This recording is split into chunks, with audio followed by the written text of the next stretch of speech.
Yeah, yeah.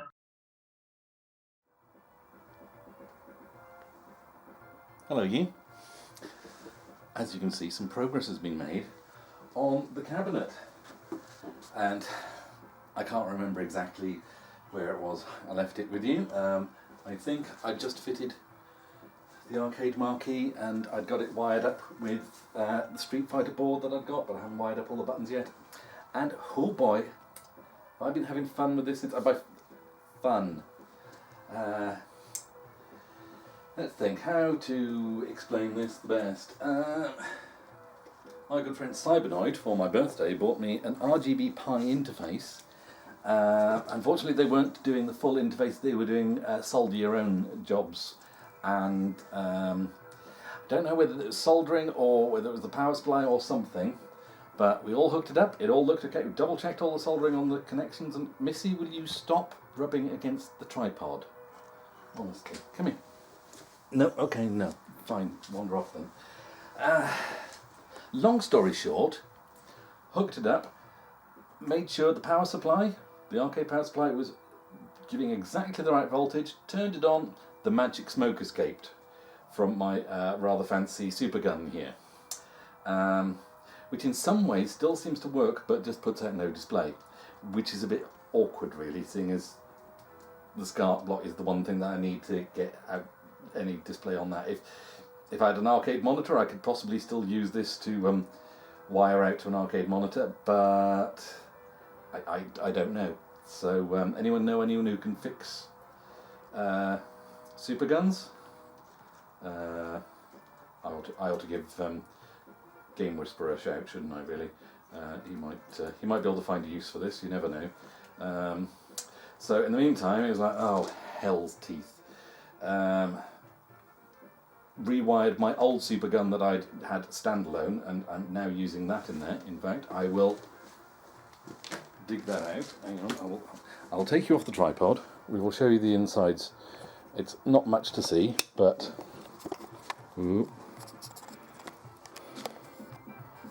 that's not bolted down at the moment, so I can just lift this out of the way and show you. Hopefully. Yeah, it's a little awkward. Oh, what have I got? I've got something snagged. Hold on a second, I'm just going to rest you there. Oh, this is not going well, is it? I've got a cable snagged. There we go, that'll do.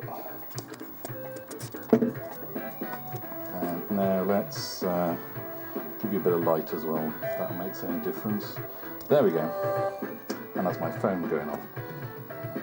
So on the left there is my old supergun, then jammer interface into a Raspberry Pi slotted into an RGB-Pi interface, because a while later they finally did do the full-fledged, all soldered together and all hooked up and ready to go.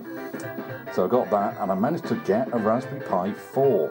Did try it with a Raspberry Pi 3, and some games worked, some games were a little slow, but fortunately Pimoroni recently did starter kits with power supply and everything, all the sort of stuff that I don't need for this, but they had some, so I got one. So it's a 4 gig, 8 gig, I can't remember what. It's a decent Raspberry Pi 4 and everything runs nicely. Took a bit of fannying around building the image for the RGB-Pi, but it's working, and it's not that off. You can possibly see there is a USB cable coming off that. I will explain that in a moment once I've put this back in place. As you can see, I've still not changed the control board there, but I have worked out where the holes need to go to bolt onto the main unit, and also I've got some rather nice seating. Absolute bargain from was it B&Q? They were knockdown models, X-display, but these ones were still boxed, and they were like half the price you pay for one online. So it's like, yes, having those, even if they're not bright red to go with the thing, I thought that they're neutral enough and they're comfortable and they'll do the job, and yeah, they're nice and comfortable. Because one of the things I found was standing here, there's something about the angle of your arm, doing that with your arm up like that, it was really getting quite crampy.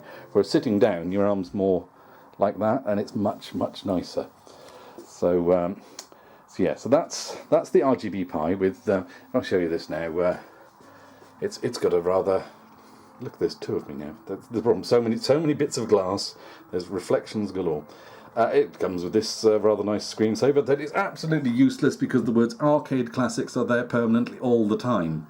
The name of the game changes, but what's the point in having a screensaver if one bit of the screen stays permanently the same all the time? That's just crazy, crazy, crazy. I might see about changing that or switching it off completely, because I mean, but oh yes, and you might wonder what this is for. That we know what that is. That's the Judgmental Owl. That is a rather handy bracket that I can attach this camera to so that we can film like this now. So I can be on one side, 2-player on the other side, and look forward to some arcade games being played with double reflections. Maybe with the lights out and the curtains drawn it won't be so bad. But I just thought that's a nice way of doing it. It would be like being down the arcades with your mates. Much like the rest of my channel is, just sitting in the games room with me yabbering away while you're waiting for your turn. It'll be much the same, but with an arcade machine. So I'm thinking that could be quite nice, and now I can do all sorts of arcade stuff as well as home 8-bits and consoles and things like that. Also, Flo did me a lovely job of masking off the edges of the screen. You can still see it there just about, but only if you really go looking. So that's looking much nicer now, I think, especially from a distance. That looks like it belongs in there, doesn't it? And while I think about it, that USB cable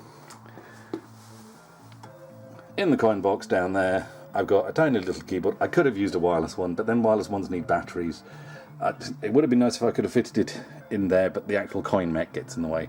But in the coin box, which I ain't going to be using, that'll be fine down there. So I can hit escape twice to quit out of games.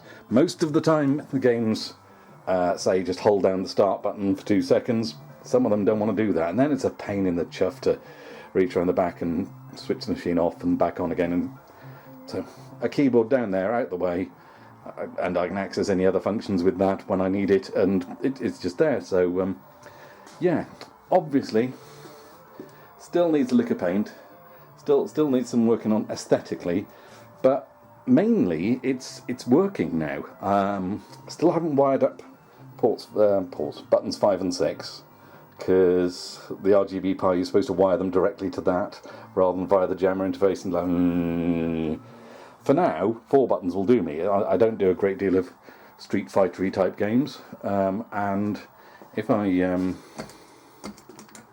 there we go.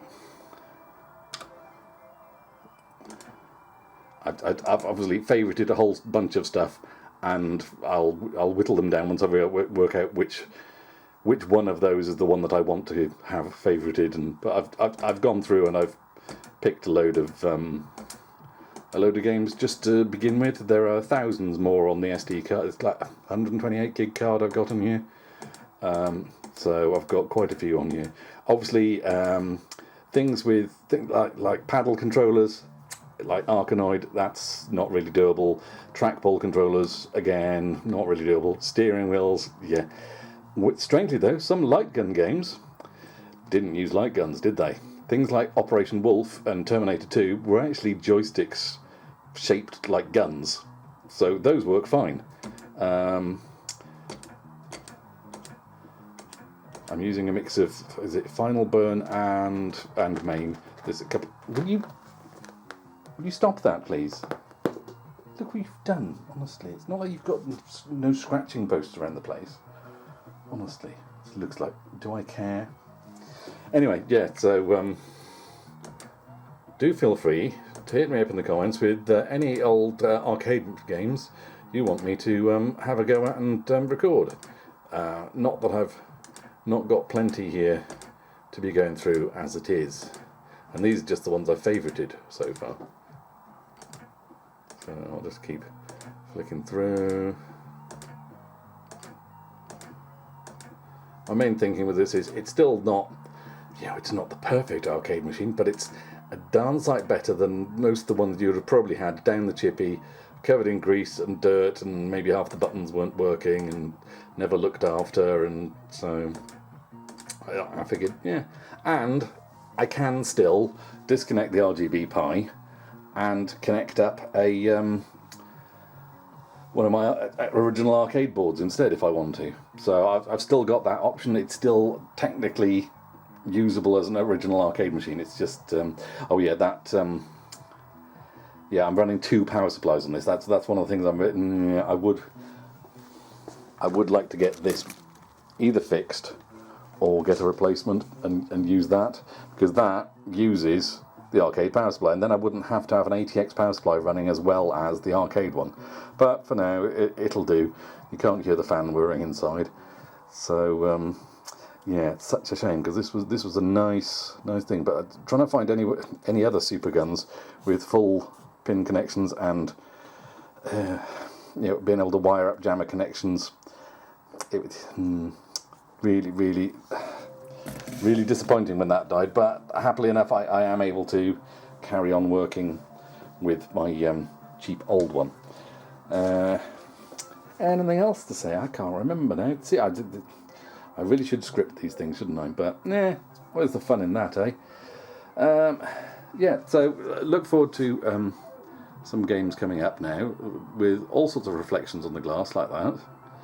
But for now, I think I'm just going to pop you back on the stand. Hang on a second. There we go. Yeah, so I'm thinking, I've been fannying around with this for so long. I mean, I've still got to do this. I still want to put a trackball in the middle, maybe a spinner in between some. I don't know. I'll work on that. But I thought it'd be nice to actually have some fun with it. Actually use it for what I've got it for, and eventually I'll get it painted up and looking nicer than that. I mean, I think that really makes it. But make the rest of this black with some red stripes, get some new T-moulding that isn't all faded. If anyone knows where you can get metallic red, that would be nice. Metallic red T-moulding would be, I think. So, yeah. Yeah, I just thought it'd be nice to actually sit down and play with it instead of constantly tinkering and trying to work on it, because really it's usable now. It's usable. I can play games on it. There's always going to be some that won't work, and that's just the way it goes, really, I guess. But I've got the arcade experience at home, sitting down at a cab with proper arcade controls, a screen that I can't really tell the difference between that and an arcade monitor, really. It does the job. Some things might be stretched or not quite fitting on the screen, but again, I'd say compared to the beaten up old cabinet you used to have down the chippy or wherever, it does a very nice job. Yes, I could just play it on a PC and then video capture it, but where's the fun in that, eh? So yeah, obviously this can also do all sorts of consoles and home computers and things like that, but I've got all of those that I want generally, and playing like 3DO or CDI stuff on something like this would feel wrong. I'd rather it on the TV over there, just out of shot. So I think for most of the systems that I've got with the original controllers, and most of them have got SD card options, so I will carry on doing videos on original hardware with ROMs loaded in, and I see this is not really any different. This is MAME ROMs played on arcade hardware. So yeah, just think, we've already covered the arcade marquee. I've mentioned this strange dangly thing. I've mentioned the surround has been done. I've said about what it's running. It's running an RGB-Pi on a Raspberry Pi 4. I've mentioned about burning that out and it being on the old power supply, and the keyboard hidden away under there, the chairs. I think that's possibly everything. Do let me know in the comments if there's something I said in a previous video that I said I was going to do and I've forgotten and not mentioned. Oh yes, I put coin buttons in, and the RGB-Pi doesn't need them because it's just set to insert a coin every time the player buttons are pressed. So But there were holes there anyway for a little name bracket, so they fit there. They look fine, I think. It'll do there. But yeah, I think short of a lick of paint and sprucing up the T-moulding around the edges, I think it's pretty much done. But I won't really know the best layout for playing until I've sat down and played with it for a bit more, I think. So I'm just gonna leave it like this with the plain wooden top, and I'll work out about getting a better fit one. Oh yes, and I'm supposed to have the metal bracket along there. That's around somewhere. Yeah, I'll work on that once I've played with it for a bit and seen how it feels, because I might want it further up, might want it further, I don't know, angled maybe, who knows. Play with it, see how it goes, then we'll work on that. But in the meantime, possibly the next thing might be give it a paint job around the sides and then worry about that bit later. We shall see. Oh, there was one thing. I know it does say, do not bring to or place liquids on this machine. Cup holders. I'm thinking of printing some cup holders that I'll bolt onto the side. Then we can have a cup of tea at the side. That'd be nice. So yeah. So that's the state of play with the arcade machine now. So look forward to